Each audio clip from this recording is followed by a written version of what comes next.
Bonjour à tous, je me suis rendu il y a quelques jours à Brive, en Corrèze, pour saluer les équipes soignantes de la clinique Saint-Germain. Et j'ai eu l'occasion de visiter d'une manière plus particulière l'unité de réadaptation cardiaque ambulatoire qui propose aux patients qui ont eu un grave problème cardiaque un programme d'éducation thérapeutique, un programme de réadaptation pour leur permettre de retrouver une vie normale. Je voulais, à l'occasion de ce vlog, saluer celles et ceux qui, dans notre pays, font vivre le soin et l'accompagnement.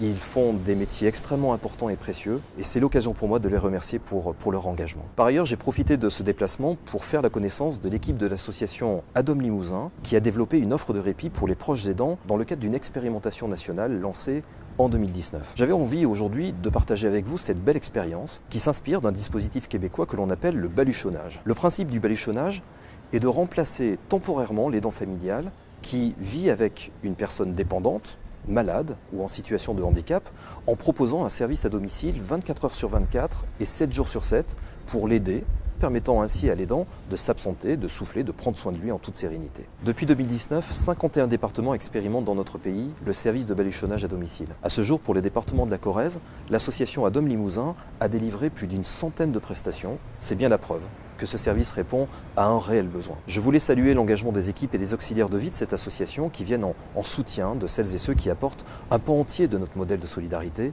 les aidants familiaux. Dans notre pays, ce sont 11 millions de personnes qui soutiennent et accompagnent un proche, lui apportant une aide irremplaçable dans la vie quotidienne, un soutien moral, mais aussi parfois financier. Sans ces aidants, beaucoup de personnes âgées, handicapées ou malades, vivraient dans des conditions où ont des lieux qui n'ont rien à voir avec ceux qu'ils connaissent aujourd'hui. Notre société a une dette envers eux, et pourtant les aidants restent encore aujourd'hui les grands oubliés de notre système de protection sociale. Des progrès ont été faits ces dernières années, et il faut les saluer, en particulier avec la mise en place du congé proche aidant, mais il est nécessaire d'aller beaucoup plus loin.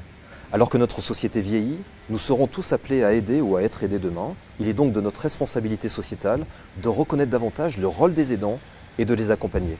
C'est un vrai enjeu de mobilisation pour les acteurs des solidarités actives.